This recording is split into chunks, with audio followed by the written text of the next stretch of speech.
ओम शांति। आज 19 मार्च 2025 के बाबा के अनमोल मधुर महावाक्य सुनेंगे। आज की मुरली में बाबा हम बच्चों को धारणा युक्त बातें बताते हैं, क्योंकि बाबा कहे बच्चे तुम्हें जीते जी इस पुरानी दुनिया से मर जाना है, और जब जीते जी मर जाना है तो उसके लिए कौन सा अभ्यास करना होगा। जितना हो सके देही अभिमानी रहने का अभ्यास करना होगा। सवेरे सवेरे उठकर अच्छा पुरुषार्थ करना है। एक बात को याद करने का पुरुषार्थ करना है। लक्ष्य रहे कि कोई भी देहधारी की याद न आए। निरंतर बाप और 84 के चक्र को याद करो तो भी बाबा कहे अहो सौभाग्य कहेंगे। ये पुरानी दुनिया, पुराने देह का भान छोड़ते जाना है। तो सुनते हैं आज के बाबा के अनमोल मधुर महावाक्य। ओम शांति। मीठे बच्चे, तुम्हें इस पुरानी दुनिया, पुराने शरीर से जीते जी मरकर घर जाना है। इसलिए देह अभिमान छोड़ देही अभिमानी बनो। आज की मुरली से प्रश्न है, अच्छे अच्छे पुरुषार्थी बच्चों की निशानी क्या होगी। उत्तर, जो अच्छे पुरुषार्थी है वह सवेरे सवेरे उठकर देही अभिमानी रहने की प्रैक्टिस करेंगे। वह एक बाप को याद करने का पुरुषार्थ करेंगे।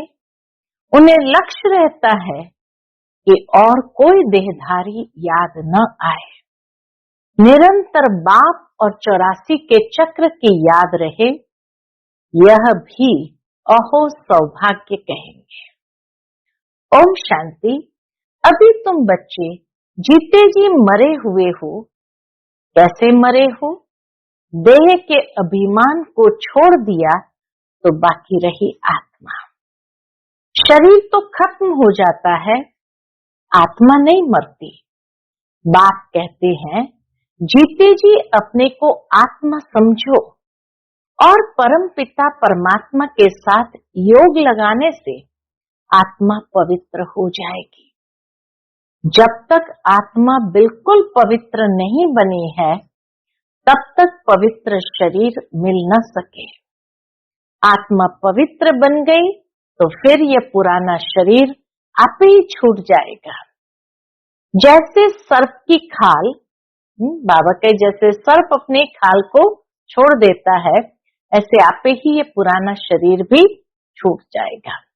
जैसे सर्प की खाल ऑटोमेटिकली छूट जाती है, उनसे ममत्व मिट जाता है। वह जानता है हमको नई खल मिलती है, पुरानी उतर जाएगी। हर एक को अपनी अपनी बुद्धि तो होती है ना। अभी तुम बच्चे समझते हो, हम जीते जी इस पुरानी दुनिया से, पुराने शरीर से मर चुके हैं। फिर तुम आत्माएं भी शरीर छोड़ कहाँ जाएंगी? अपने घर। पहले पहले तो ये पक्का याद करना है, हम आत्मा है, शरीर नहीं। पहले पहले ये बात पक्का याद रखना है, हम आत्मा है, शरीर नहीं। आत्मा कहती है, बाबा हम आपके हो चुके, जीते जी मर चुके। ये आत्मा का बाबा से वार्तालाप है कि बाबा हम आपके हो चुके, जीते जी मर चुके हैं। अब आत्मा को फरमान मिलता है। अब बाबा आत्मा को फरमान देते हैं कि मुझ बाप को याद करो तो तुम तमो प्रधान से सतो प्रधान बन जाएंगे। यह याद का अभ्यास पक्का चाहिए। आत्मा कहती है, बाबा आप आए हैं तो हम आपके ही बनेंगे।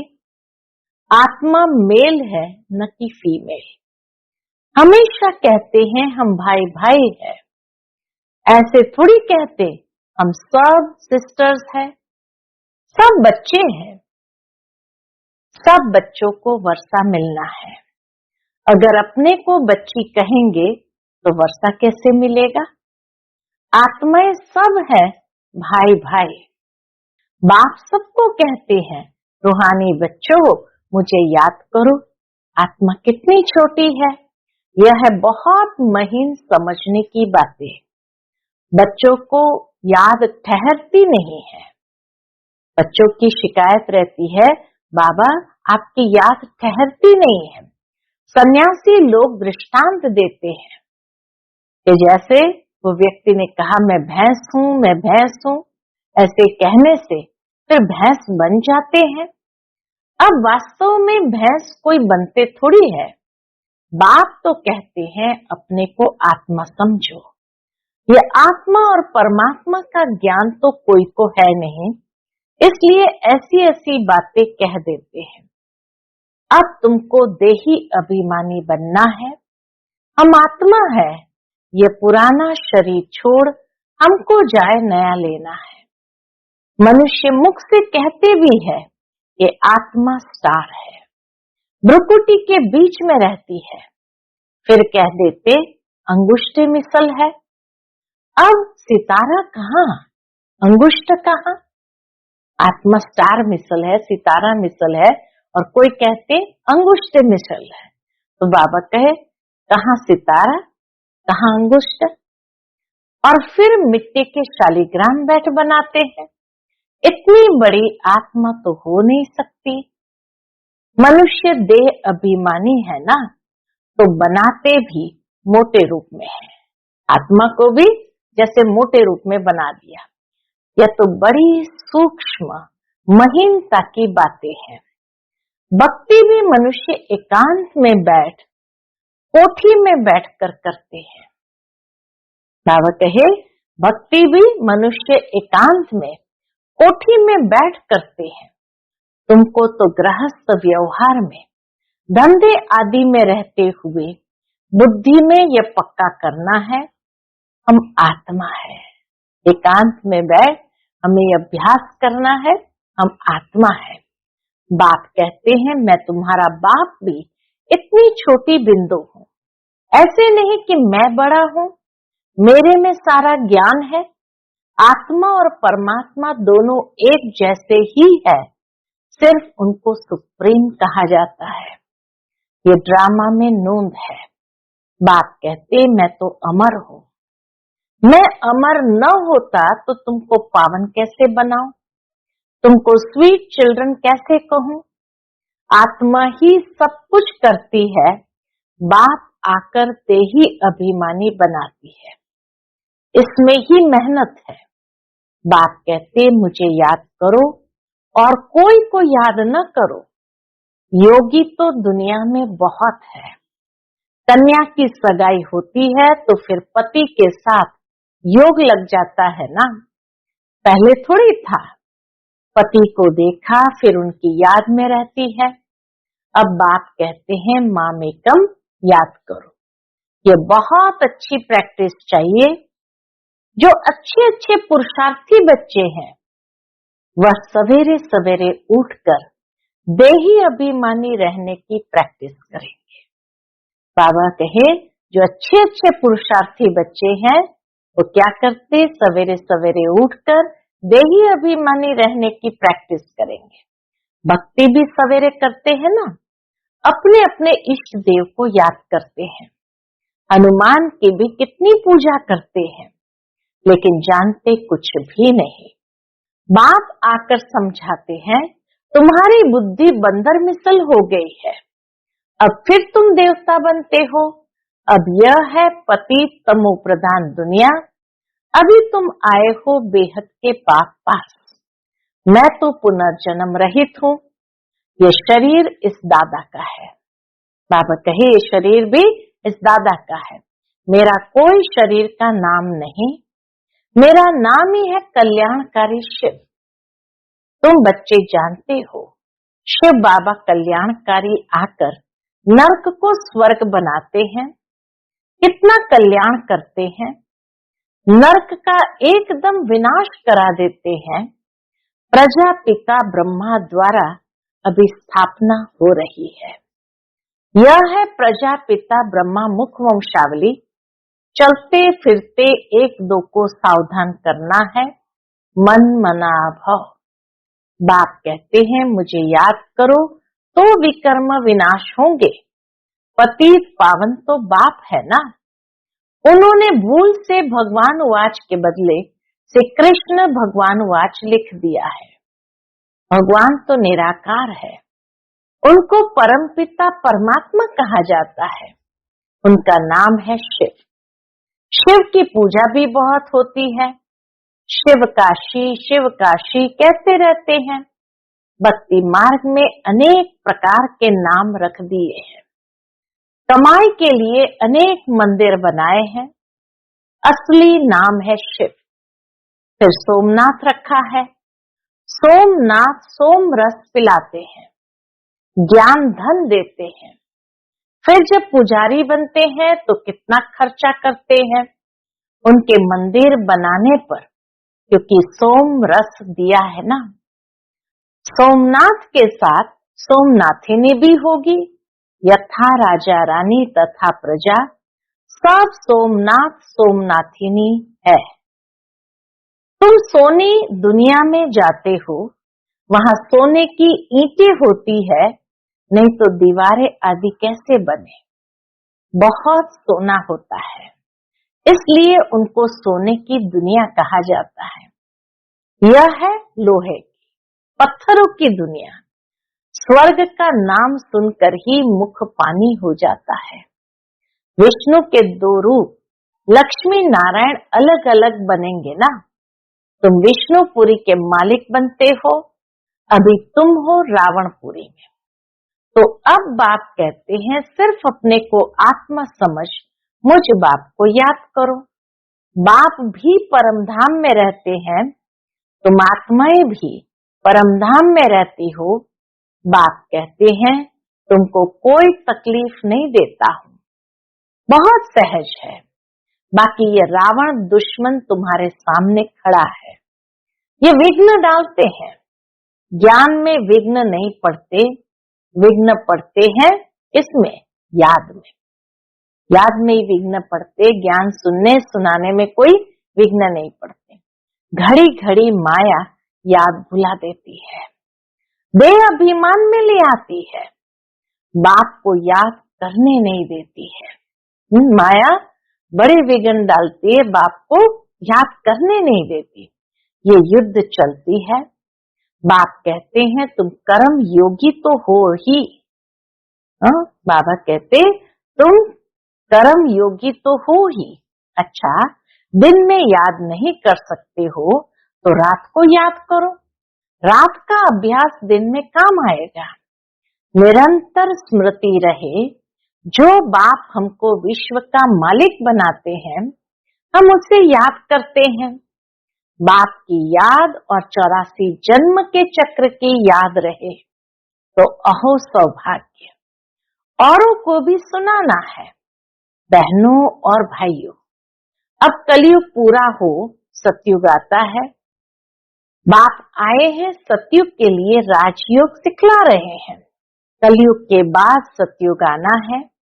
एक बाप के सिवाय और कोई को याद नहीं करना है। वानप्रस्थी जो होते हैं वह सन्यासियों का जाय संग करते हैं। वानप्रस्थ वहां वाणी का काम नहीं है, आत्मा शांत रहती है, लीन तो हो नहीं सकती। ड्रामा से कोई भी एक्टर निकल नहीं सकता। यह भी बाप ने समझाया है। एक बाप के सिवाय और कोई को याद नहीं करना है। देखते हुए भी याद न करो। ये पुरानी दुनिया तो विनाश हो जानी है, कब्रिस्तान है ना। मुर्दों को कभी याद किया जाता है क्या? पूछते बाबा, मुर्दों को कभी याद किया जाता है क्या? बाप कहते हैं ये सब मरे पड़े हैं। जैसे भगवान ने अर्जुन को दिखाया ये सब मरे पड़े हैं, तुम तो निमित्त हो। तो ऐसे ही बाबा कहे ये सब मरे पड़े हैं, मैं आया हूँ पतितों को पावन बनाए ले जाता हूँ। यहाँ ये सब खत्म हो जाएंगे।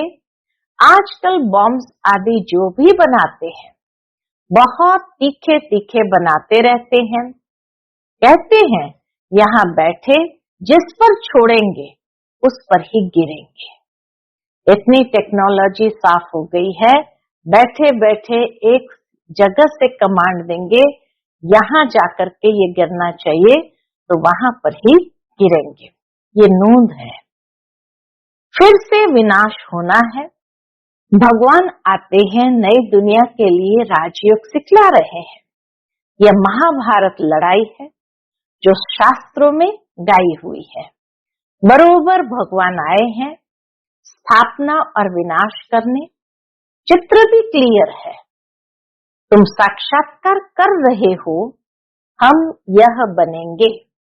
यहाँ की यह पढ़ाई खत्म हो जाएंगी, वहां तो बैरिस्टर डॉक्टर आदि की दरकार होती नहीं। सतयुग में न डॉक्टर है न बैरिस्टर है, वहां इसकी दरकार नहीं होती। तुम तो यहाँ का वर्षा ले जाते हो, हुनर भी सब यहाँ से ले जाएंगे।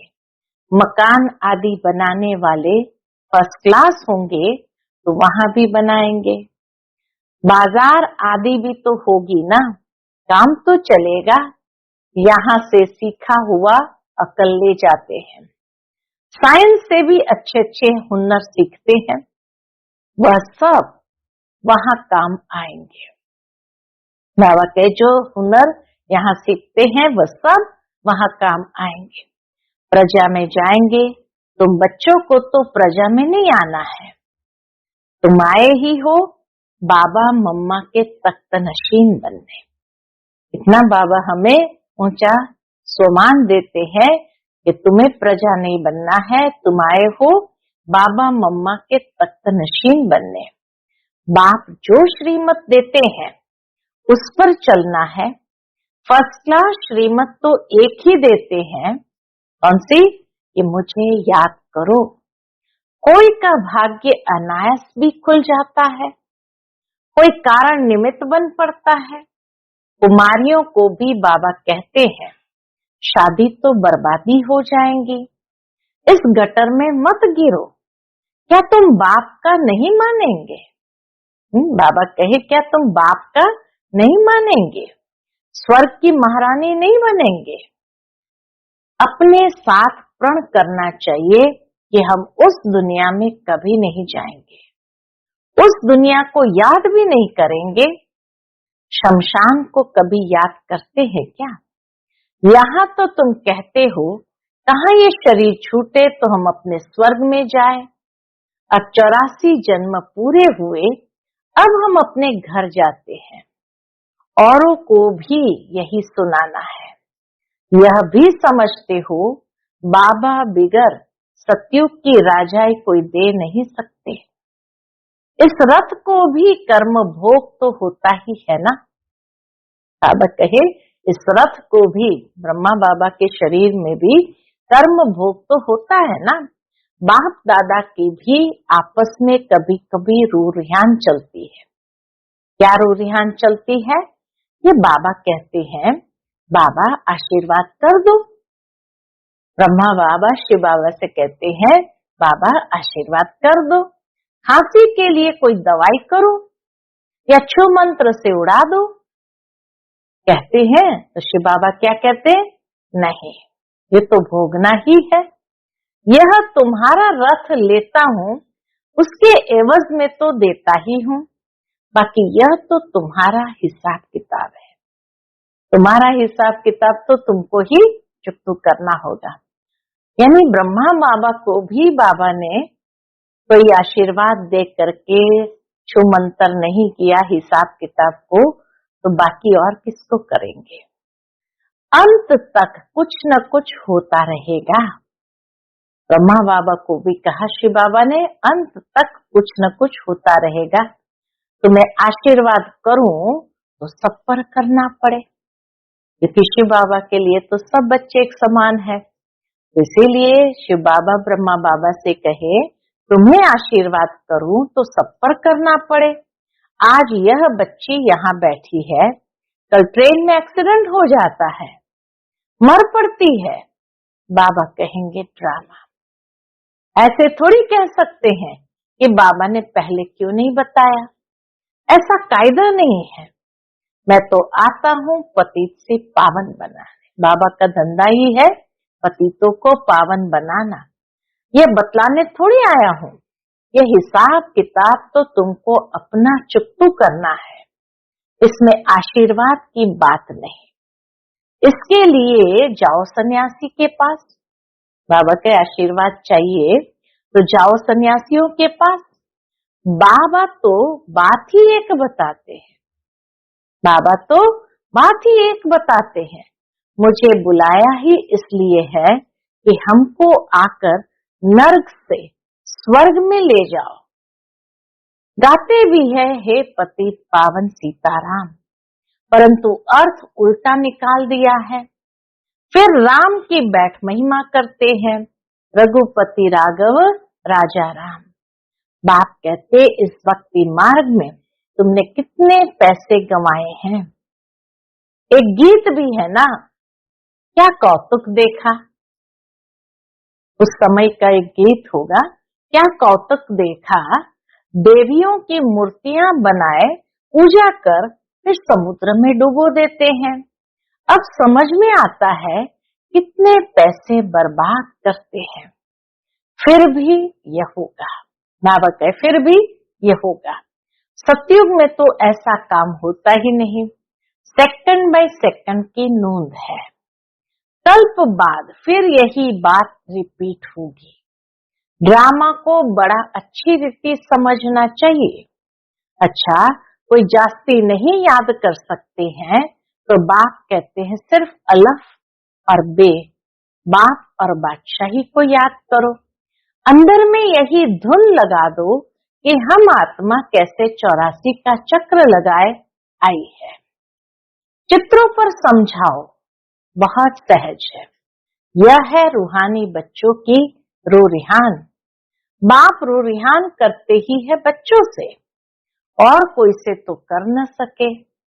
जो बाप को जानते ही नहीं तो उनसे बाबा कैसे रूरिहान करेंगे। बाप कहते अपने को आत्मा समझो, आत्मा ही सब कुछ करती है।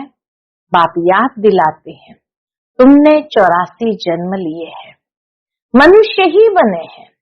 जैसे बाप ऑर्डिनेंस निकालते हैं कि विकार में नहीं जाना है, ऐसे यह भी ऑर्डिनेंस निकालते हैं कि किसको रोना नहीं है। बाबा ऑर्डिनेंस निकालते किसी को भी रोना नहीं है। सत्युग त्रेता में कभी कोई रोते नहीं, छोटे बच्चे भी नहीं रोते हैं। रोने का हुक्म नहीं, वह है ही हर्षित रहने की दुनिया। उसकी प्रैक्टिस सारी यहाँ करनी है। सदा हर्षित रहने की प्रैक्टिस यहाँ करनी है। अच्छा, मीठे मीठे सिक्किलदे बच्चों प्रति माता पिता बाप दादा का याद प्यार और गुड मॉर्निंग। रूहानी बाप की रूहानी बच्चों को नमस्ते। हम सब रूहानी बच्चों की रूहानी माता पिता बाप दादा को याद प्यार गुड मॉर्निंग और नमस्ते नमस्ते। शुक्रिया बाबा, शुक्रिया। आज की मुरली से धारणा के लिए मुख्य सार है। पहली पॉइंट, बाप से आशीर्वाद मांगने के बजाय याद की यात्रा से अपना सब हिसाब किताब चुकतू करना है, पावन बनने का पुरुषार्थ करना है। इस ड्रामा को यथार्थ रीति समझना है। दूसरी पॉइंट, इस पुरानी दुनिया को देखते हुए भी याद नहीं करना है। कर्म योगी बनना है, सदा हर्षित रहने का अभ्यास करना है, कभी भी रोना नहीं है। आज का बाप दादा का मधुर वरदान हम बच्चों के प्रति है, प्रवृत्ति में रहते मेरेपन का त्याग करने वाले सच्चे ट्रस्टी मायाजीत भव। प्रवृत्ति में रहते मेरेपन का त्याग करने वाले सच्चे ट्रस्टी मायाजीत भव। जैसे गंदगी में कोई कीड़े पैदा होते हैं, जैसे गंदगी में कीड़े पैदा होते हैं, वैसे ही जब मेरापन आता है तो माया का जन्म होता है। मायाजीत बनने का सहज तरीका है, स्वयं को सदा ट्रस्टी समझो।